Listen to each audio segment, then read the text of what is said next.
दोस्तों 3D animes तो आपने बहुत देखे होंगे और ऑनेस्टली मुझे भी काफी पसंद है, लेकिन आज जो स्टोरी मैं एक्सप्लेन करने जा रही हूँ वो थोड़ी डिफरेंट होगी।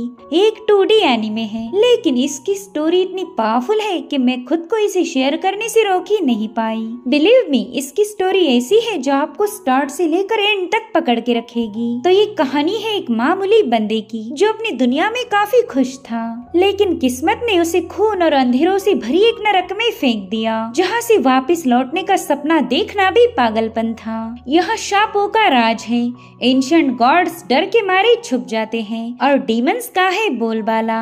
इस दुनिया ने उसकी असली पहचान उससे छीन ली। अब वो बन चुका है क्लाइन मोरेट्टी। वो बस अपनी दुनिया में वापस जाना चाहता है, लेकिन ये तभी मुमकिन होगा जब वो इस दुनिया के गहरे राजों को सुलझा सके। क्या क्लाइन मोरेट्टी इस मिस्टीरियस दुनिया की गुत्थी को सुलझा पाएगा या खुद एक मिस्ट्री बनकर रह जाएगा?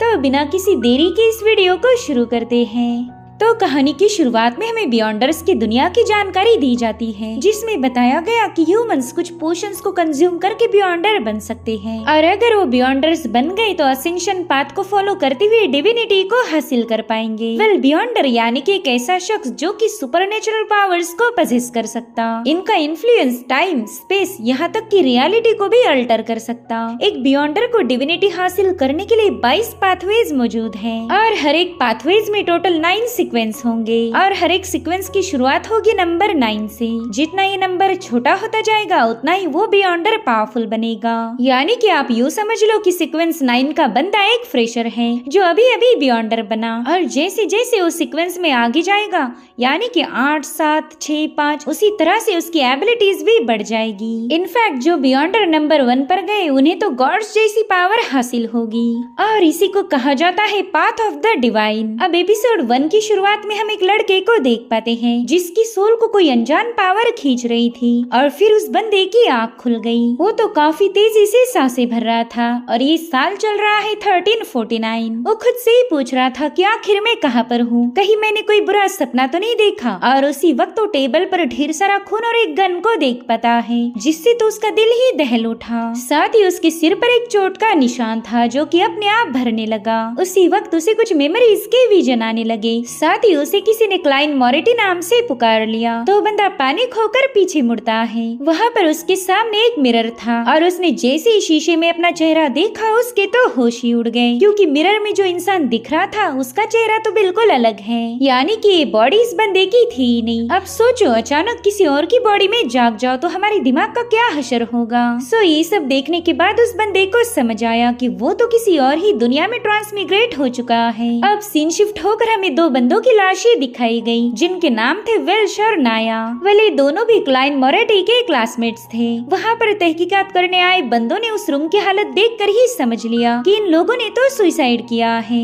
उनका अंदाजा था कि यहाँ पर ब्लैक मैजिक परफॉर्म किया गया, या फिर किसी बियॉन्डर ने इन दोनों को सैक्रिफाइस किया होगा। ये लोग किसी इवल एंटिटी को अवेकन करना चाहते थे, मगर इस रिचुअल को पूरा होने से पहले ही ये लोग मारे गए। इधर क्लाइन मोरेट्टी को अपनी नई बॉडी की कुछ यादों से पता चला कि उसके पेरेंट्स मर चुके हैं, और वो अपने भाई बेंसन और सिस्टर मेलिसा के साथ रहता था। वो आवा काउंटी की टिंजन सिटी का रहने वाला है, जो कि नॉर्दर्न कॉन्टिनेंट की लोएन किंगडम का हिस्सा थी। साथ ही उसे ये भी पता चला कि क्लाइन मोरेट्टी ने हाल ही में हिस्ट्री सब्जेक्ट में ग्रेजुएशन कंप्लीट किया था, और वो एंशिएंट फेज़ैक और हर्मेस लैंग्वेज में माहिर है। यहाँ पर क्लाइन को एक डायरी मिली, जिसमें क्लाइन ने अपने दोस्तों का जिक्र किया था। उनका मानना था कि उन्हें कोई एंशिएंट किताब मिली है, और इस मिस्टीरियस किताब को लिखा था एंटीगोनस फैमिली ने। उस नोटबुक में ब्लैक एम्परर, ट्यूडर किंगडम और हार्नेसिस माउंटेन की कुछ जानकारी लिखी गई थी। वेल, क्लाइन ने देखा कि इस बॉडी के ओनर ने 21 तारीख से लेकर 26 तक सब कुछ लिखा है, मगर 27 तारीख का रिकॉर्ड मिसिंग था, और आखिर में उसने बहुत ही डिस्टर्ब करने वाली लाइन मेंशन की। उसमें लिखा है, सब लोग मारे जाएंगे और मैं भी। इस तरह से उसे समझ आ गया कि क्लाइन ने खुदकुशी की थी, और इसी वजह से जाओ उसकी बॉडी में ट्रैप हो गया। उतने में ही क्लाइन की छोटी सिस्टर सिस्टर मेलिसा वहाँ पर पहुँच जाती है तो उसे देखते साथ ही क्लाइन ने अपनी गन को छुपा दिया। वेल क्लाइन की फाइनेंशियल कंडीशन इतनी ज्यादा खराब थी कि उन्हें एक टूटे फूटे घर में रहना पड़ता, जहाँ पर तो बाथरूम भी एक ही है। वहीं पर क्लाइन भी सोच में पड़ गया कि वो इस दुनिया में कैसे आया है। वो तो अपने घर पर काम करने में बिजी था और फिर उसे याद आया कि उसने लक एनहांसमेंट रिचुअल को परफॉर्म किया था। और तभी क्लाइन की सिस्टर उसे बताने लगी कि आज मैं तुम्हारी फेवरेट डिश बनाने वाली हूँ, तो मार्केट से कुछ ग्रोसरीज लेके आ जाना। मैं जानती हूँ कि तुम भी जॉब की तलाश करते करते थक गए होंगे, मगर बिल्कुल फिक्र मत करो, जल्दी हमारे पास भी अच्छा सा घर होगा। और इतना कहते साथ ही वो अपने भाई को मोटिवेट करके सीधे यूनिवर्सिटी के लिए रवाना हो गई। यहाँ पर क्लेन को काफी ज्यादा बुरा लगता है कि वो अपनी इस नई फैमिली के साथ रह नहीं पाएगा, उसे कुछ भी करके अपनी दुनिया में वापस जाना ही पड़ेगा। तो उसने फैसला लिया कि अपनी दुनिया में वापस जाने के लिए वो एक बार फिर से लक एनहांसमेंट रिचुअल को परफॉर्म करेगा। तो उसने एक शॉप पर जाकर कुछ ब्रेड परचेस कर ली जो कि उसे रिचुअल में काम आएगी। और अब हमें टिंजन सिटी की बस्ती दिखाई गई। यहाँ पर ऐसा कोई मकान नहीं था जहाँ की छत डैमेज ना हो। इस सिटी को देखकर क्लाइन सोच में पड़ गया कि आखिर ये जगह कौन सी है, शायद ये हमारी दुनिया की पैरेलल यूनिवर्स होगी। उसने देखा कि यहाँ पर तो कार्ड्स का गेम भी खेला जा रहा, जिसे 100 सालों पहले इंटिस के एम्परर रोजेल गुस्ताव ने इजाद किया था। इतना ही नहीं, रोजेल ने तो tarot card reading, steam engine और साथ ही साथ सी बोट का भी इजाद किया था। तो क्लाइन को शक होने लगा कि शायद रोजेल गुस्ताव भी मेरे जैसी इस दुनिया में ट्रांसमिग्रेट होके आए होंगे। और उतने में उसके सामने एक जोकर जैसे मेकअप किया हुआ बंदा पहुंच गया। उससे कह रहा था कि सर आज शाम 7 बजे हमारे यहाँ पर सर्कस का शो देखने जरूर आ जाना। वेल जोकर कौन है ये हमें आगे कहानी में पता चलेगा। इधर क्लाइन ने भी नोटिस किया कि एक बंदा उसे काफी टाइम से फॉलो कर रहा है, तो वो उससे पीछा छुड़ाने के लिए एक टेंट में जाकर छुप जाता है, जहाँ पर एक डिविनेशन करने वाली बंदी मौजूद थी। यानी कि इस बंदी के पास फ्यूचर, पास्ट और प्रेजेंट को प्रेडिक्ट करने की एबिलिटी थी। वो कहती लड़के क्यों ना मैं तुम्हें तुम्हारा भविष्य बताऊं। वेल यहाँ पर जो बंदा क्लाइन को फॉलो कर रहा था उसका नाम है जेनकिंस। वो भी क्लाइन को फॉलो करते हुए उस टेंट में जाने वाला था, लेकिन तभी उसकी नजर पड़ी एक सिक्योरिटी वाले बंदे पर, तो उसने तुरंत ही क्लाइन का पीछा करना बंद कर दिया। इधर वो फॉर्चून टेलर क्लाइन से कह रही थी कि तुम मेरे पहले कस्टमर हो, तो मैं फ्री में ही तुम्हारा कार्ड रीड करूंगी। और अब उसने 3 कार्ड्स क्लाइन के सामने शो किए जो कि उसके पास्ट, प्रेजेंट और फ्यूचर को दर्शा रहे थे। तो क्लाइन ने तुरंत ही उसमें से एक कार्ड को पिक कर लिया जो कि उसके प्रेजेंट को दर्शा रहा था। वेल ये कार्ड है द फूल का। वेल द फूल ये कार्ड एक नई शुरुआत को रिप्रेजेंट करता है। और उतने में इस टेंट की असली मालकिन वहाँ पर पहुँच गई। यानी कि अभी अभी जो बंदी क्लाइन को उसका डेफिनेशन बता रही थी वो एक फेक है। तो क्लाइन भी फटाफट से वहाँ से रवाना हो गया। वो इस दुनिया के किसी भी चक्रों में फंसना नहीं चाहता था। और फिर वो घर वापिस आते साथ ही उसने लक एनहांसमेंट रिचुअल को परफॉर्म करना शुरू कर दिया। उसे पूरा यकीन था कि ये रिचुअल कंप्लीट होते साथ ही वो अपनी दुनिया में वापस चला जाएगा। तो उसने अपनी परचेस की हुई ब्रेड्स पर टैलिस्मान लपेट कर उन्हें अपने कमरे के 4 कॉर्नर्स में प्लेस कर दिया। और अब वो कुछ मंत्रास को पढ़ते हुए रिचुअल को शुरू करता है। लेकिन जब उसने अपनी आंखें खोली तब उसे पता चला कि रिचुअल ने तो काम ही नहीं किया। और उसी वक्त क्लाइन मोरेटी को काफी ज्यादा तकलीफ होकर वहीं पर पास आउट हो गया। इतना ही नहीं, वो अब सीधे एक मिस्टीरियस जगह पर पहुंच चुका था जिसे कहा जाता है द ग्रे फॉग। क्लाइन ने नोटिस किया कि स्पेस में रेड एंड ब्लू कलर के स्टार्स थे जिनके एक्सप्लोड होते साथ ही हम एक लड़की को देख पाते हैं। वो बंदी अपनी मिरर का इस्तेमाल करके मैजिक परफॉर्म करने की कोशिश कर रही थी। वहीं पर एक और शख्स समंदर में अपनी जहाज पर तैनात था।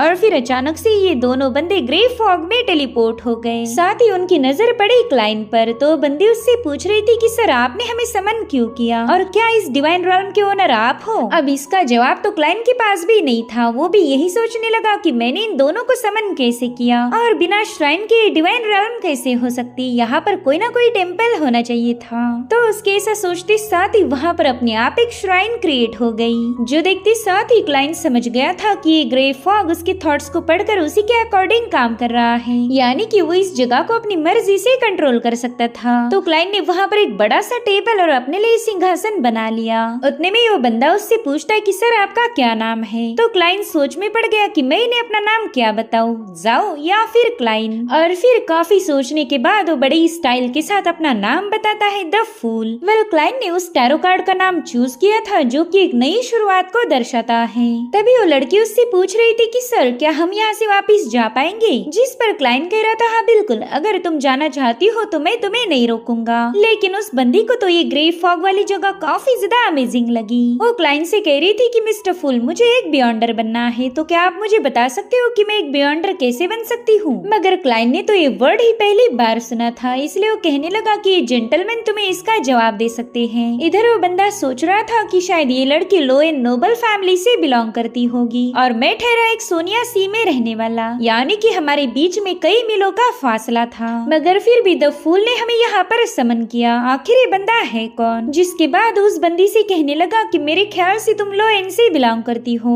तो एक बियॉन्डर बनने के लिए तुम एवरनाइट गॉडेस का चर्च, लॉर्ड ऑफ स्टोम या फिर किसी और चर्च को ज्वाइन कर सकती हो। लेकिन एक बात याद रखना, हर एक बंदा बियॉन्डर नहीं बन सकता और बियॉन्डर वाकई इस दुनिया में एग्जिस्ट करते हैं। उनका काम है अंधेरों में छुपे हुए खतरों का सामना करना। जिस पर वो बंदी कह रही थी कि मैं किसी चर्च को ज्वाइन करना नहीं चाहती, अगर मैंने ऐसा किया तो मैं अपना फ्रीडम खो दूंगी। तो क्या बियॉन्डर बनने का कोई और तरीका नहीं है? जिस पर वो बंदा कह रहा था कि मेरे पास 2 पोशंस हैं, शायद उसमें से एक को सिलेक्ट करके तुम एक सीक्वेंस 9 की बियॉन्डर बन जाओगी। तुम्हारे सामने टोटल 22 पाथवेज होंगे, तो तुम्हें उसमें से किसी एक को चुनना होगा। साथ ही सीक्वेंस 9 की बियॉन्डर बनने के बाद वहाँ से आगे कैसे ग्रो करना है ये तुम पर निर्भर करेगा। जो सुनते साथ ही क्लाइंट समझ गया था कि शायद ये सीक्वेंस किसी तरह की लेवल होगी, जिसके बारे में फिलहाल तो मुझे कोई आइडिया नहीं। उतने में वो बंदी क्लाइंट से रिक्वेस्ट करती है कि क्या हम ऐसी मीटिंग्स कभी कभार रख सकते हैं, जिसके लिए क्लाइंट भी राजी हो गया। उसे कुछ भी करके इस मिस्टीरियस दुनिया के बारे में जानकारी हासिल करनी थी, ताकि वो जैसे तैसे अपनी असली दुनिया में वापस लौट पाए। तो क्लाइंट ने भी फैसला लिया कि ये लोग हर मंडे दोपहर 3 बजे मुलाकात करेंगे।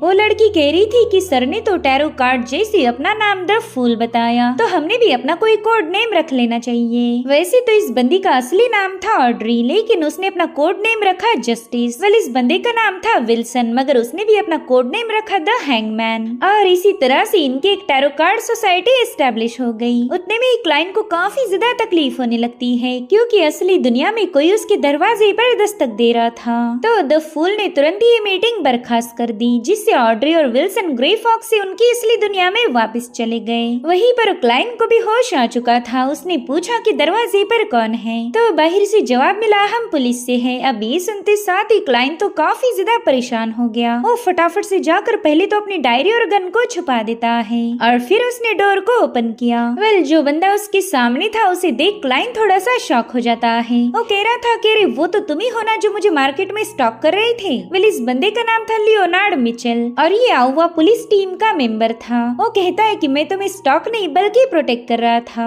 तब तक वहाँ पर लियोनार्ड का सीनियर डन स्मिथ पहुंच जाता है। उन्होंने क्लाइंट को बताया कि तुम्हारे दोस्त वेल्श और नाया ने खुदकुशी की है। और इसी दरमियान लियोनार्ड क्लाइंट ने छुपाई हुई डायरी भी ढूंढ लेता है। वो कह रहा था कि इसमें तुमने काफी सारी अजीब बातें लिखी हैं। तुमने इसमें लिखा कि सब मरेंगे और मैं भी, तो बताओ इसका क्या मतलब है। तो क्लाइंट उनसे कहता है कि अगर सच बताओ तो मुझे कुछ भी याद नहीं आ रहा। मैं तो अपनी डायरी को पढ़ के ही गेस कर रहा हूँ कि इन कुछ दिनों में मेरे साथ क्या हुआ था। साथ ही क्लाइंट बताता है कि कल रात ही मैंने खुद पर शूट किया था, मगर मैं उसमें फेल हो गया और तभी से मेरी कुछ मेमोरीज वैनिश होना शुरू हो गई। तो डन स्मिथ ने भी उसे अश्योरिटी दी कि उसे क्लाइंट की बातों पर पूरा यकीन है और अब दोनों उसे बताते हैं कि हम तुम्हारी मेमोरीज को वापस ला पाएंगे, बस तुम्हें हमारे साथ चलना होगा। क्लाइंट को डर था कि ये लोग उसके ट्रांसमिग्रेट होने का पता लगा सकते हैं, इसलिए वो अपने कमरे से बाहर आते साथ ही सही मौका देखकर वहाँ से भागने लगा। मगर तभी वहाँ पर कुछ अजीब सी चीजें होने लगती है।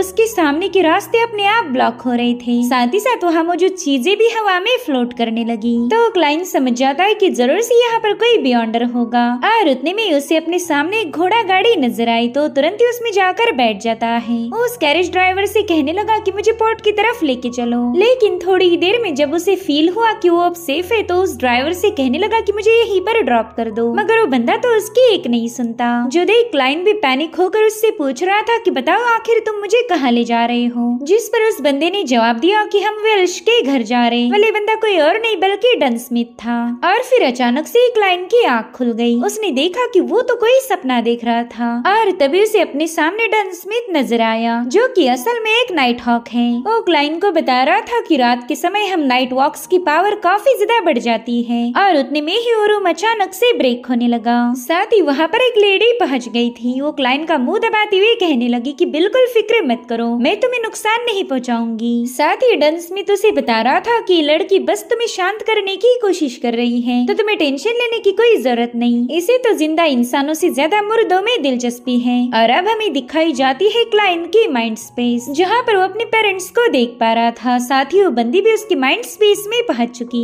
वेल यहाँ पर वो क्लाइन की मेमोरीज को चेक करने लगी, मगर वहाँ पर ग्रे फॉग होने की वजह से वो क्लाइन के पेरेंट्स को देख नहीं पाती। उसे होल्ड करते हुए पूछने लगी कि बताओ क्लाइन, एंटीगोनस फैमिली का नोटबुक कहाँ पर है? 27 को वेल्श के घर पर क्या हुआ था? तो वो कहता है कि वेल्श और नायक के साथ क्या हुआ इसके बारे में मुझे कोई आइडिया नहीं। जिस पर वो बंदी कहने लगी कि बताओ उस रात तुम क्या कर रहे थे? तो क्लाइन के हाथ में तुरंत ही एक गन पहुंच गई और फिर क्लाइन ने खुद को शूट कर दिया। जब उसे होश आया तब उसने देखा कि वो मिस्टीरियस बंदी डन स्मिथ को कुछ बता रही है। वो कह रही थी कि मैंने क्लाइन की मेमोरीज को चेक किया, उसने वाकई खुद को शूट किया था, मगर उसकी मेमोरीज से मुझे एंटीगोनस फैमिली के नोटबुक का कोई क्लू नहीं मिला। इनफैक्ट 27 की सारी मेमोरीज पूरी तरह से लॉस्ट हैं। जैसा कि मुझे वेल्श और नायक की सोल से भी कुछ नहीं मिला, वैसे ही क्लाइन का माइंड भी पूरी तरह से खाली था। वेल इस बंदी का नाम है डेली साइमन और ये गॉडेस ऑफ द नाइट की पाथवेज को फॉलो करने वाली नाइट वॉचर थी। और डन स्मिथ को बताती है कि इन तीनों के साथ क्या हुआ था इसका अंदाजा लगाना मुश्किल है, जरूर से ये किसी बहुत ही भयानक रहस्यमयी शक्ति का काम होगा।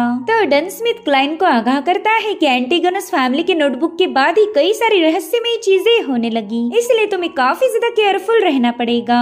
अब हम दिन रात तो तुम्हें प्रोटेक्ट नहीं कर सकते, तो क्यों ना तुम भी हमें ज्वाइन करके एक बियॉन्डर बन जाओ। सो अगले ही दिन क्लाइन डन स्मिथ ने बताए हुए लोकेशन हाउंड क्लब की तरफ रवाना हो गया। उसे राइट नाम के बंदे से मिलना था जो कि हाउंड क्लब का बारटेंडर है। दरअसल क्लाइन को लग रहा था कि नाइट हॉक्स को ज्वाइन करने के बाद वो इस दुनिया की मिस्टिकल पावर्स और कई सारे रहस्यों के बारे में जान पाएगा और शायद यही से उसे अपनी दुनिया में वापस जाने की कड़ी मिलेगी। और अब वो सीधे हाउंड क्लब के राइट से मिलने चला गया। उसे बताता है कि डन स्मिथ ने मुझे यहाँ भेजा था, जो सुनते साथ ही राइट ने उसे एक एलिवेटर के जरिए नाइट हॉक के सीक्रेट ऑफिस में पहुंचा दिया, जहाँ की रिसेप्शनिस्ट रोज़ान उसे लेकर अंडरग्राउंड बेसमेंट की तरफ रवाना हो गई। और बस थोड़ी देर में उसने क्लाइन को डन स्मिथ के ऑफिस के बाहर पहुंचा दिया था। वेल ये बंदा स्लीपलेस पाथवे की सीक्वेंस 7 का बियॉन्डर था। क्लाइन उससे कहने लगा कि सर मुझे तो लगा था कि हम ब्लैकथॉर्न सिक्योरिटी कंपनी के लिए काम करेंगे। तो डन स्मिथ उसे बताता है कि हम सिर्फ अपनी असली पहचान छुपाने के लिए सिक्योरिटी कंपनी चला रहे हैं, जबकि असल में तो हम एवरनाइट गॉडेस के चर्च से बिलोंग करते।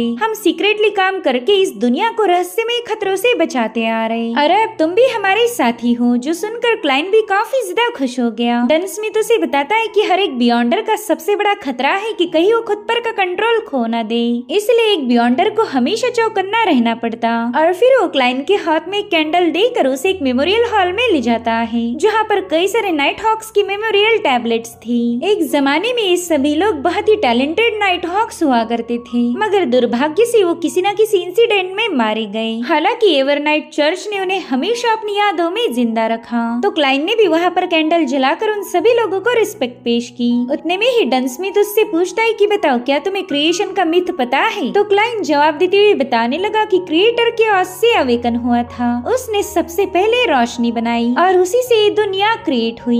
उसकी एक आंख सन बनी तो दूसरी चांद बन गई। ये कहानी तो हम सबको पता है। जिस पर डन स्मिथ कहता है कि उसी क्रिएटर की बॉडी से न जाने कितने ही सारे मिस्टिकल क्रीचर्स भी क्रिएट हुए, तो हम लोग उन्हीं अलग अलग क्रीचर्स का यूज करके पोशंस बनाते आ रहे और इन्हीं पोशन से हम डिफरेंट पाथवेज की एबिलिटीज को गेन कर सकते। अब पाथवेज का जिक्र सुनते ही क्लेन को उस बंदे की याद आ गई जिससे ग्रे फॉग में उसकी मुलाकात हुई थी। वो सोचता है कि हाँ उस बंदे ने भी टोटल 22 पाथवेज का जिक्र किया था। तभी डन उसे बताने लगा कि हमारे एवरनाइट गॉडेस चर्च के पास शुरुआत के 4 पाथवेज का नॉलेज है, जिसमें से एक है स्लीपलेस, दूसरा है कॉप्स कलेक्टर, तीसरा है मिस्ट्री प्रायर और सबसे आखिर में आता है डिवाइनर्स। सो इनमें से मिस्ट्री प्रायर्स और डिवाइनर्स पाथवेज को फॉलो करने वाले लोगों को मिस्टिकल नॉलेज का फायदा मिलता, मगर इनका एक नुकसान भी है, ये लोग कॉम्बैट मेथड्स में कम पड़ जाते। अगर बात स्पेशली डिवाइनर पाथवे की जाए तो इसका हमारे पास बस सीक्वेंस 9 है। आगे की सीक्वेंस कैसे हासिल करने इसकी ज्यादा इन्फॉर्मेशन मौजूद नहीं। तो अब तुम्हें इन चारों पाथवेज में से किसी एक को चुनना होगा और इस चुनाव के काम में हमारे चर्च का अल्केमिस्ट ओल्ड नील तुम्हारी मदद करेगा। तो क्लाइन ओल्ड नील से मिलने के लिए रवाना हो गया। वो दिल ही दिल में सोच रहा था कि मुझे बस मिस्टिकल नॉलेज की जरूरत पड़ेगी। तो स्लीपलेस और कॉप्स कलेक्टर के पास ये एबिलिटी नहीं होती, इसलिए मैं इन पाथवेज को सिलेक्ट नहीं करने वाला। मुझे तो बस मिस्ट्री प्रायर या फिर डिवाइनर इनमें से किसी एक को चुनना होगा। और अब ओल्ड नील की अल्केमी रूम में पहुंच गया, जिनका अभी एक एक्सपेरिमेंट फेल हो चुका था। ओल्ड नील क्लाइन को वहाँ देखकर कहने लगी कि मैं जानता हूँ तुम कौन हो। डन स्मिथ स्मिथ ने मुझे तुम्हारे बारे में बताया था। देखो, पाथवेज चूज करने में मैं तुम्हारी हेल्प करूंगा, लेकिन सबसे पहला तुम मेरी मदद करो। चलो जल्दी से वहाँ रखी बुक्स को सेटअप कर दो। जब क्लाइन ये सब कर रहा था तब ओल्ड नील उसे केयरफुली ऑब्जर्व करते हैं। वो कहने लगे कि डन स्मिथ ने मुझे बताया था कि तुम एंशिएंट फेज़ैक और हर्मिस लैंग्वेज को पढ़ने में माहिर हो। जिस पर क्लाइन कहने लगा कि हाँ, लेकिन मैं इतना भी अच्छा नहीं हूँ क्योंकि मैंने एक लंबे अरसे पहले उनकी स्टडी की थी। जिस पर ओल्ड नील कहने लगा कि तुम अब दोबारा से उन लैंग्वेजेस पर फोकस करो, तभी तो आगे चलकर तुम एम्परर रोजेल के नोट्स को पढ़ने में मेरी मदद कर पाओगे। उनकी नोट्स काफी लंबे अरसे पहले ही लॉस्ट हो गई थी, मगर बड़ी मुश्किल से मैं इन 3 नोट्स को कलेक्ट कर पाया। 150 सालों में न जाने कितने लोगों ने इन नोट्स को पढ़ने की कोशिश की, मगर किसी को भी ये लैंग्वेज समझ नहीं आ रही थी। अब क्लाइन ने तो उन नोट्स को देखते साथ ही पहचान लिया कि ये तो नॉर्मल चाइनीज लैंग्वेज है। वेल, उन नोट्स में एम्परर रोजेल ने लिखा था कि एक बंदा स्टॉर्म में ट्रैप होकर अंधेरों की गहराइयों में गुम हो गया, लेकिन उसकी किस्मत अच्छी थी कि उसकी मुलाकात इस एरा के हीरो यानी कि मुझसे हो गई। साथ ही साथ रोजेल ने उसमें लिखा था कि बियॉन्डर बनने के लिए पोशंस में मास्टरी करना बिल्कुल भी इम्पोर्टेंट नहीं, बल्कि उस पोशन को डाइजेस्ट करना और उस पोशन के अकॉर्डिंग एक्ट करना ज्यादा इम्पोर्टेंट होगा, तभी जाकर तुम एक पावरफुल बियॉन्डर बन सकते हो।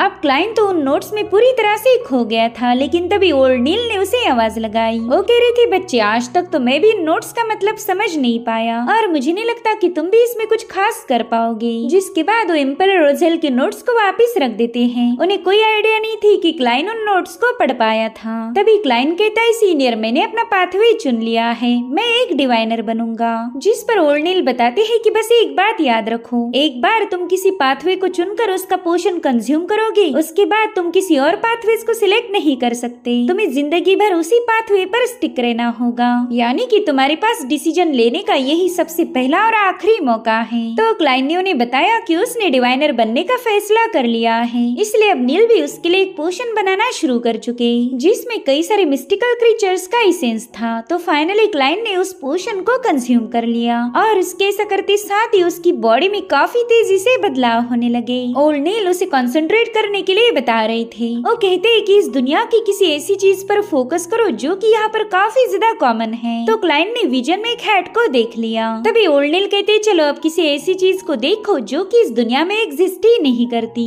तो क्लाइन ने फोकस करना शुरू कर दिया। उसके सोचने की वजह से उस पूरी जगह पर डिस्ट्रक्शन शुरू हो गया था, जो देखकर ओल्ड नील भी पैनिक हो गए। वो क्लाइन से कहते हैं कि तुम्हें अपनी स्पिरिचुअल पावर्स को कंट्रोल करना होगा, कुछ ऐसा सोचो जो इस दुनिया में एग्जिस्ट ही नहीं करता। तो क्लाइन अपनी असली दुनिया की चीजों को इमेजिन करने लगता है, जिसमें था मिसाइल, फ्लाइट्स और एस्ट्रोनॉट। वेल, ये वो चीजें थी जो कि इस दुनिया में एग्जिस्ट ही नहीं करती। और फाइनली क्लाइन ने अपनी आंखें खोल दी। क्लाइन मोरेटी अब डिवाइनर पाथ के सीक्वेंस 9 का बियॉन्डर बन चुका था। ओल्ड नील बताते हैं कि पोशन पीने के बाद तुम्हें काफी देर तक चीजें क्लियरली नजर नहीं आएगी। जब लियोनार्ड ने पोशन कंज्यूम किया था तब तो बेचारा सीढ़ियों से सीधे नीचे गिर गया। खैर, अब पोशन पीने के बाद तुम अपनी स्पिरिचुअल विजन का यूज कर पाओगे। उसके लिए तुम्हें अपने माथे पर 2 बार टैप करना होगा, इससे तुम्हारा स्पिरिचुअल विजन एक्टिवेट या फिर डीएक्टिवेट हो सकता है। खैर, आज के लिए बस इतनी इन्फॉर्मेशन काफी हो जाएगी। साथ ही साथ ओल्ड नील ने क्लाइन को एक गन और डीमन हंटिंग बुलेट भी इशू कर दी। तो अब क्लाइन वहाँ से सीधे डन स्मिथ से मिलने चला गया।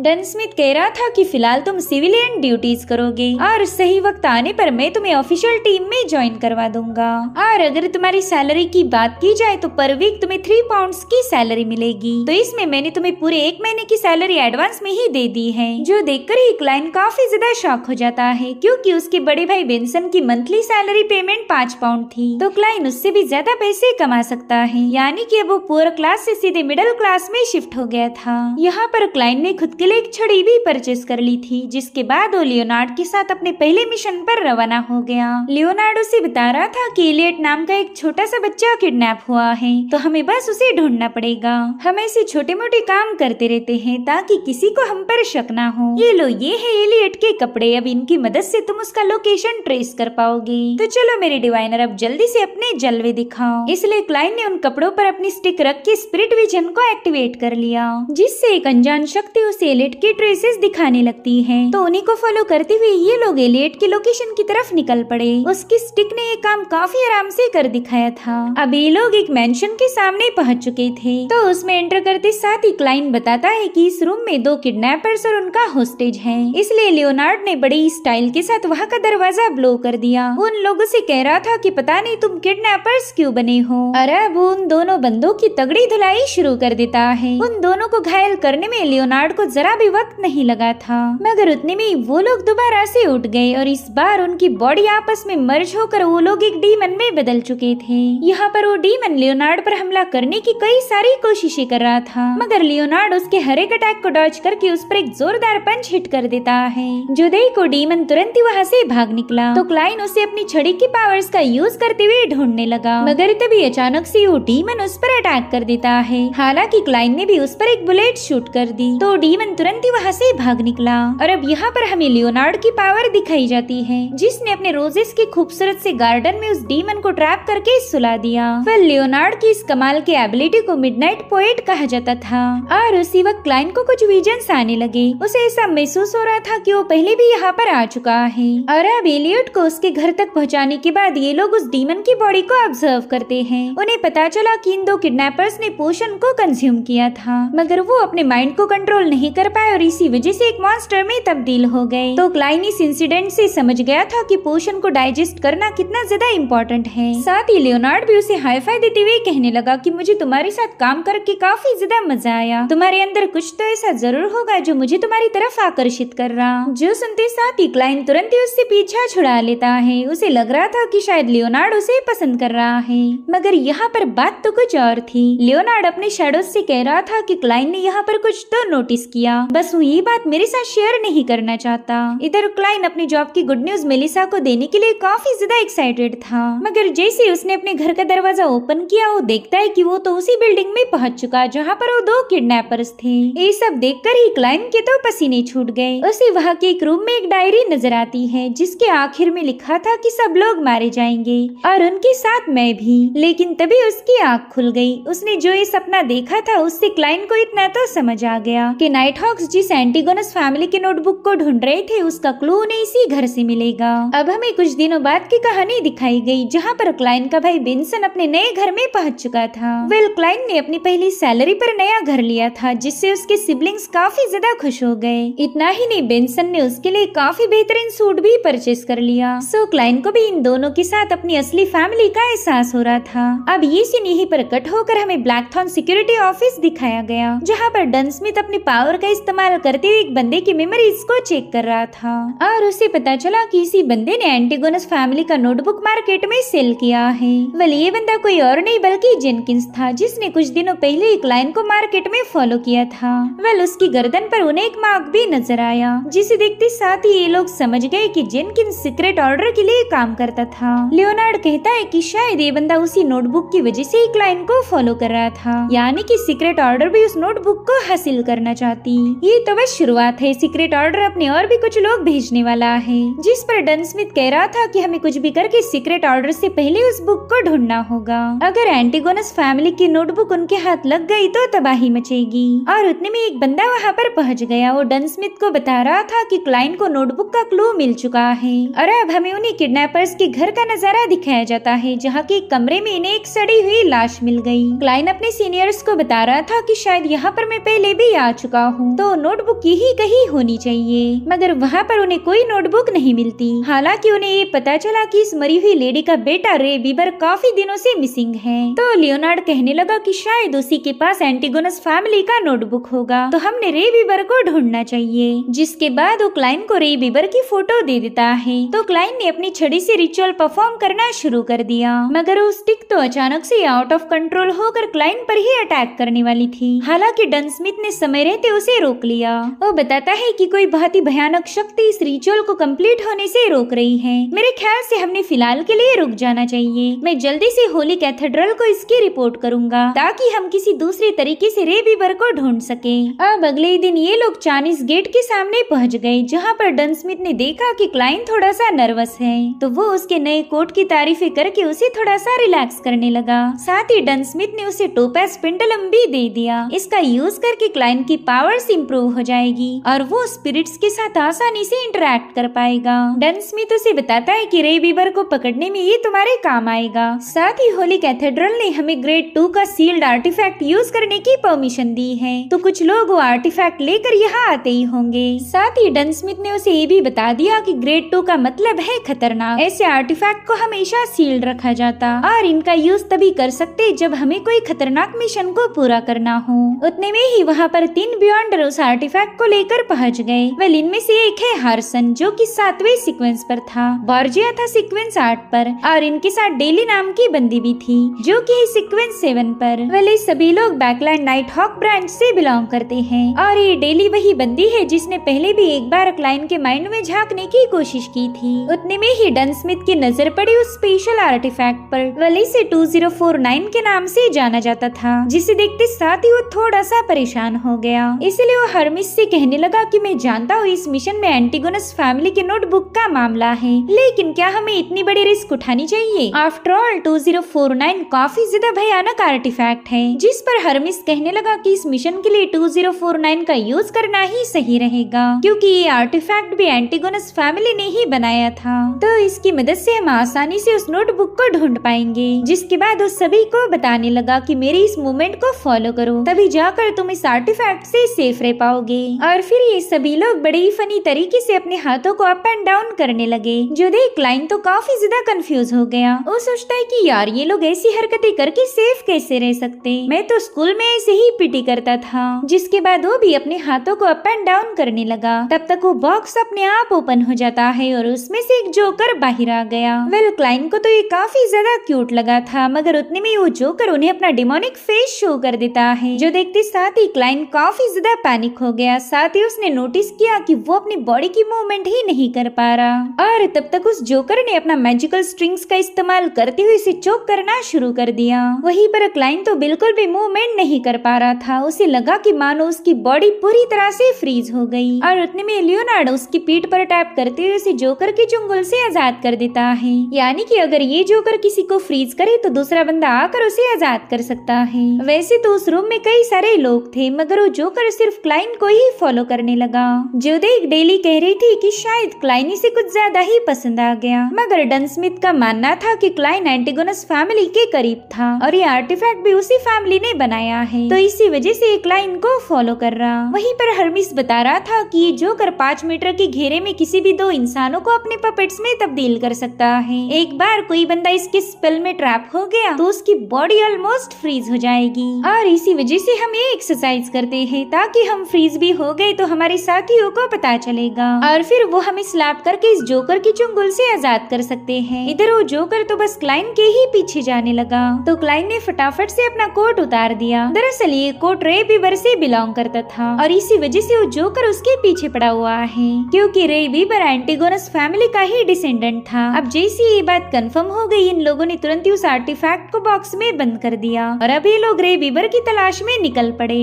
साथ ही वो अपने हाथों की भी मूवमेंट कर रहे थे ताकि गलती से भी वो जोकर का पपेट न बन जाए। और अब हम देख पाते हैं रे बीबर को, जो कि एक रिचुअल के जरिए एंटीगोनस फैमिली के नोटबुक का इस्तेमाल कर किसी एंटिटी को समन करना चाहता था, मगर अचानक से वो एक मॉन्स्टर में बदल गया। साथ ही साथ उसने वो नोटबुक अपने पेट में एब्सॉर्ब कर ली थी। वहीं पर हम एक बंदे को देख पाते हैं जिसने जोकर जैसा मेकअप किया है ताकि वो अपनी असली पहचान को छुपा पाए। वो कहने लगा कि मुझे तो यहाँ आने में देरी हो गई, नोटबुक तो ऑलरेडी एब्सॉर्ब हो चुकी। और तभी उसे किसी की आहट हो गई। वो समझ गया था कि कोई यहाँ पर आने वाला है। वेल, इस बंदे के हाथ पर भी हम एक मार्क देख पाते हैं जिससे साबित हो गया कि ये बंदा भी सीक्रेट ऑर्डर के लिए काम करता था। वो कहने लगा कि चलो, इन लोगों ने सही वक्त पर एंट्री मारी, अब तो मैं जरूर से इस नोटबुक को हासिल करूंगा। इधर क्लाइन भी अपने साथियों के साथ उस लोकेशन पर पहुंच गया। वहाँ पर वो डन स्मिथ ने दिया हुआ टोपाज पेंडुलम का यूज करने लगा। वो कहता है कि इस वेयर हाउस में तो काफी बड़ा खतरा महसूस हो रहा और उतने में उस वेयर हाउस का डोर ओपन होकर उसमें से इविल एनर्जी रिलीज होने लगी। इनकी कैरेजेस तो ये सब देखकर ही वहाँ से भाग निकली और अब वहाँ की जमीन शेक होते हुए उस इविल ऑरा को चीरकर रे बीबर उनके सामने पहुँच गया। सबसे पहले तो उसकी नजर पड़ी 2049 आर्टिफैक्ट पर, तो उसी की तरफ भागने लगा, लेकिन ये लोग उस पर अपनी डीमन हंटिंग बुलेट का इस्तेमाल करते हुए अटैक करने लगे। हालांकि ये बात तो और थी कि उस मॉन्स्टर पर इसका कोई असर नहीं होता, तो डन स्मिथ और लियोनार्ड ने मिलकर अपनी स्लम्बर टेक्निक का इस्तेमाल करते हुए इसे ट्रैप करने की कोशिश की। हालांकि डन स्मिथ की स्लम्बर मेथड और लियोनार्ड की मिडनाइट पोएट उस पर कोई असर नहीं दिखा रही थी। वेल, उन्हें पता चल गया कि इस बंदे की सोल डेड होने की वजह से इस पर कोई असर नहीं हो रहा, तो डन स्मिथ उसे अपनी पावर्स की मदद से सप्रेस करते हुए डेली को बताने लगा कि जल्दी से इसके वीकनेस पर हमला करो। जो सुनते साथ साथ ही डेली ने अपनी special ability I of death को एक्टिवेट करते हुए उसे अपनी पावर्स में जकड़ लिया। वहीं पर डन स्मिथ बताने लगा कि ये कोई ऑर्डिनरी डेड सोल नहीं हो सकती, जरूर से नोटबुक इसे कंट्रोल कर रहा है। और उतने में डेली उसे बताती है कि मुझे इसकी वीकनेस मिल गई, तो मैं चाहती हूँ कि तुम लोग बस इसे 3 सेकंड्स के लिए होल्ड करो। जो सुनते साथ ही डन स्मिथ नेट ऑफ ड्रीम्स को एक्टिवेट कर देता है, जिसमें वो मॉन्स्टर बुरी तरह से जकड़ा गया था और डन स्मिथ के जाल से आजाद होने की पूरी कोशिश कर रहा था। और उतने में ही क्लाइन को उस मॉन्स्टर के पेट में एंटीगोनस फैमिली का नोटबुक नजर आया। दरअसल वो बुक रे बीबर को प्रोटेक्ट करने की कोशिश कर रहा था, तो उसने रे की बॉडी से कई सारे स्पाइक्स अनलिश कर दिए, जिसमें लियोनार्ड और डन स्मिथ बुरी तरह से घायल हो जाते हैं। इधर हर्मिस और उसका पार्टनर भी इन स्पाइक्स को डिस्ट्रॉय करने लगा, लेकिन तभी 2049 आर्टिफैक्ट का बॉक्स नीचे गिर जाता है। वो मॉन्स्टर अकेला ही इन सब पर भारी पड़ गया था। इनफैक्ट उसके चीखने की वजह से इन सभी को तकलीफ होने लगी और उसी वक्त क्लाइन ने नाइट स्लम्बर टेक्निक का यूज किया। उसने रिलीज किए हुए 2 कार्ड्स उस मॉन्स्टर के सिर पर रिवॉल्व होने लगे और उतने में ही डेली ने नेदर हैंड एबिलिटी का इस्तेमाल करते हुए इस मॉन्स्टर को एक्सप्लोड कर दिया। हालांकि इस कोशिश में डेली भी बुरी तरह से घायल हो चुकी थी, तो डन स्मिथ ने तुरंत ही उसे हीलिंग पोशन पिला दिया। वहीं पर क्लाइन को ईवल विस्परिंग की आवाजें आने लगी, तो तुरंत ही जाकर उस नोटबुक को उठा लेता है और उसी वक्त वो जोकर क्लाइन पर हमला करने के लिए रवाना हो गया। तो ये लोग भी उसे रोकने के लिए उस पर बुलेट शूट करने लगे। हालांकि वो बंदा काफी ज्यादा शातिर था, उसने तो इल्यूजन्स का यूज करते हुए इन सभी को चकमा दे दिया। उसे देखते साथ ही क्लाइन को याद आया कि अरे ये तो वही बंदा है जिसने मार्केट में मुझसे बात की थी। वेल ये बंदा डिवाइनर पाथवे के सीक्वेंस 7 का बियॉन्डर था, यानी कि इसे हराना इतना भी आसान नहीं होने वाला। इनफैक्ट वो अकेला ही इन सब पर भारी पड़ जाता है। वहीं पर क्लाइन उसे केयरफुली ऑब्जर्व करने के बाद सोच रहा था कि बंदा तो अटैक होने से पहले ही उन्हें गेस कर पा रहा, तो क्यों ना मैं अपने अटैक को जानबूझकर मिस कर दूं। इसलिए क्लाइन ने उससे थोड़ी ही दूरी पर शूट किया और वो जोकर उसके जाल में फंस जाता है। तब तक लियोनार्ड अपनी रोज पेटल स्प्रेड करते हुए इसे ट्रैप करने की कोशिश करने लगा, मगर वो बंदा काफी ज्यादा चालाक था। उसने तो क्लाइन की बुलेट को अपने पेट से लेकर सीधे हाथ की तरफ मूव कर दिया और अब वो क्लाइन को मारने के लिए उसके काफी करीब पहुंच चुका था, मगर उसी वक्त ये लोग उस पर अटैक कर देते हैं, जिसके चलते वो बंदा वहीं पर एक्सप्लोड हो गया। दरअसल उसने यहाँ पर पेपरमैन का यूज किया था और अब ओरिजिनल बंदा इनके सामने आकर 2049 को ओपन कर देता है, जिसके चलते वो इवल क्लाउन बाहर आ गया और बस एक ही सेकंड के अंदर वो इन सभी को अपनी स्ट्रिंग्स में जकड़ चुका था। वेल ये लोग उसके पपेट बनने की वजह से कोई भी एक्शन लेना इनके लिए पॉसिबल नहीं था। वहीं पर क्लाइन सोच रहा था कि बस एक एक्सटर्नल फोर्स ही हमें आजाद कर सकती, तो क्यों ना मैं ग्रे फॉग का इस्तेमाल करूं। और फिर उसने अपने दिल ही दिल में मंत्रास को दोहराना शुरू कर दिया, जिसके चलते वो सीधे ग्रे फॉग के टेम्पल में पहुंच चुका था। वो कहने लगा कि 2049 आर्टिफैक्ट तो एट द सेम टाइम बस 2 लोगों को ही फ्रीज कर सकता था, मगर इस बार उसने तो हमारी पूरी टीम को ही अपने कंट्रोल में ले लिया। शायद ये उस नोटबुक की पावर्स का इन्फ्लुएंस होगा, इसलिए अब वहाँ पर एक डिविनेशन परफॉर्म करके उस क्लाउन के कंट्रोल से आजाद हो जाता है। हालांकि उसने अभी तक ये नहीं दिखाया कि वो फ्री हो गया और तभी वो जोकर एक रैबिट का फॉर्म लेकर उसके करीब पहुंच गया। वो कह रहा था, लड़के तुमने मुझे काफी ज्यादा इम्प्रेस किया है, तो क्यों ना हम दोनों मिलकर एक डील करें। तुम मुझे वो नोटबुक दे दो और मैं तुम्हें तुम्हारी अगली लेवल का नाम बता दूंगा। आफ्टर ऑल हम दोनों भी डिवाइनर पाथवेज को फॉलो करते हैं और वैसे भी ये हम दोनों का सीक्रेट होगा। हमारी बातचीत तुम्हारे दोस्त सुन नहीं सकते। और अब यहाँ पर उसने बड़े ही सीक्रेट वे में क्लाइन को उसका अगला सीक्वेंस बता दिया, जिसके बाद वो अपनी स्टिक की मदद से क्लाइन से वो नोटबुक हासिल करने वाला था, मगर तभी क्लाइन तुरंत ही उस स्टिक को पुल करके उसे 2049 के 5 मीटर वाले दायरे में पुश कर देता है, जिससे तो जोकर भी अब पपेट कंट्रोल की चपेट में आ गया। अब वो भी कोई मूवमेंट नहीं कर पा रहा था और तभी क्लाइन उसके गले पर शूट कर देता है और अगली बुलेट तो उसने सीधे उस बंदे के माथे में उतार दी, जिसके चलते उसका खेल खत्म हो गया। साथ ही क्लाइन ने उसके हाथ पर एक मार्क देखा, जो कि दर्शा रहा था कि ये बंदा भी सीक्रेट ऑर्डर के लिए काम करता है। वेल सीक्रेट ऑर्डर एक खुफिया संगठन थी, जिसे चौथे युग में एस्टेब्लिश किया गया। वेल इस सीक्रेट ऑर्डर का सोलोमन एम्पायर के साथ काफी क्लोज कनेक्शन था और ये लोग फेमस है बुरे कामों को अंजाम देने के लिए। अब क्लाइन वहाँ से जाने वाला था कि अचानक से वो बंदा दोबारा से उठ जाता है। वो क्लाइन के सामने हॉर्नेसिस ये लफ्ज दोहरा रहा था, जिसके बाद फाइनली उसकी मौत हो गई। अब क्लाइन ने उस 2049 आर्टिफैक्ट को कवर करते ही उसकी टीम पपेट कंट्रोलिंग से आजाद हो जाती है। लियोनार्ड इम्प्रेस होते हुए कहने लगा कि तुमने तो उस बंदे को फ्रीज करके उसका काम तमाम कर दिया। ये बात तो माननी पड़ेगी कि तुम भी मेरे जैसे ही स्मार्ट हो। सो फाइनली एंटीगोनस फैमिली का नोटबुक इनके कब्जे में आ चुका था, जिसे अब चाइनीज गेट के अंदर सील करके करके रखा जाएगा। वेल यहाँ पर डन स्मिथ की हालत काफी ज्यादा खराब थी। रे बीवर के हमले का बैकलैश उसे झेलना पड़ रहा था। वो क्लाइन को प्रेज करते हुए कहने लगा कि तुमने सीक्रेट ऑर्डर के बंदे को काफी चालाकी से मार दिया, तो मैं जरूर से होली कैथेड्रल को इसकी रिपोर्ट भेजूंगा, बस तुम जल्दी हमारे रेगुलर एम्प्लॉय बनने वाले हो। अब ये लोग वहाँ से जा ही रहे थे कि तभी क्लाइन को सीक्रेट ऑर्डर के बंदे की लाश नजर आई। उसने पहली बार किसी की जान ली थी। तो डन स्मिथ उसे समझाता है कि तुमने इसे खत्म करके न जाने कितने ही मासूम लोगों की जानें बचाई, इसलिए तुम खुद को दोष मत देना। यहाँ पर क्लाइन उसे बताता है कि मुझे डिवाइनर पाथवे का 8वां सीक्वेंस पता चल गया, जो कि है द क्लाउन। सो इस तरह से क्लाइन ने अपनी टीम को सपोर्ट करते हुए एंटीगोनस फैमिली के रहस्यमय बुक को सील कर दिया, और इसी वजह से बकलैंड नाइट हॉक्स उसकी सराहना करते हैं। वो कह रहे थे कि तुम सीक्वेंस 9 के बियॉन्डर होकर भी तुमने काफी अच्छा परफॉर्म किया, तुम्हारे हाथों सीक्वेंस 7 का बियॉन्डर मारा गया, ये बात वाकई काबिले तारीफ है। जिस पर क्लाइन बता रहा था कि ये तो बस एक इत्तेफाक था, मुझे ऐसा लगता है कि मेरे पास नोटबुक होने की वजह से वो पपेट मुझे फ्रीज नहीं कर पाया। खैर मुझे नहीं लगता कि ये मेरे अकेले की जीत है, हम सभी के एफर्ट्स के बाद ही हम सीक्रेट ऑर्डर के बंदे को मार पाए। जिस पर हरमिस कह रहा था कि ये बात तो माननी पड़ेगी कि मैंने आज तक तुम्हारी जितना काबिल डिवाइनर नहीं देखा, तुम्हारा फ्यूचर वाकई ब्राइट होगा। और उतने में क्लाइन को महसूस हुआ कि उसने जो डिवाइनर का पोशन एब्सॉर्ब किया था वो पूरी तरह से डाइजेस्ट हो चुका है। वैसे तो ये प्रोसेस काफी ज्यादा टाइम टेकिंग थी, मगर क्लाइन को लग रहा था कि हाल ही में इतना कुछ हो गया कि उसी में से किसी चीज ने पोशन के एब्सॉर्प्शन की स्पीड को बढ़ा दिया होगा। वो सोचता है कि मुझे अब सीक्वेंस 8 पर जाने के लिए क्लाउन पोशन को पीना पड़ेगा। साथ ही हॉर्नेसिस वर्ड का मतलब जानना भी काफी ज्यादा इम्पोर्टेंट है, तो क्यों ना मैं क्लाइन की हिस्ट्री टीचर से मुलाकात कर लूं, उनके पास इसका जवाब मिल सकता है। इसलिए क्लाइन अपने यूनिवर्सिटी के टीचर एजिक से मिलने पहुंच गया। वो उसे बताता है कि हाल ही में मैंने एंटीगोनस फैमिली के कुछ रिकॉर्ड्स पढ़े थे, उसमें हॉर्नेसिस माउंटेन का जिक्र किया गया है। तो एजिक कहने लगा कि हाँ शायद मैंने भी इस वर्ड को कहीं पर पढ़ा था, मगर फिलहाल मुझे कुछ भी याद नहीं आ रहा। अगर मुझे कोई पक्की इन्फॉर्मेशन मिल गई तो मैं तुम्हें यहाँ पर बुला लूंगा। तो क्लाइन भी उनका शुक्रिया अदा करके वहाँ से रवाना हो जाता है। और क्लाइन के वहाँ से जाने के बाद हम एजिक के पीछे से एक स्केलेटन को फॉर्म होता हुआ देख पाते हैं, यानी कि एजिक का भी कोई सीक्रेट था जो कि क्लाइन को फिलहाल तो पता नहीं। और इसी के साथ ये एपिसोड यहीं पर एंड हो जाता है। Thank you so much for watching, bye bye, take care.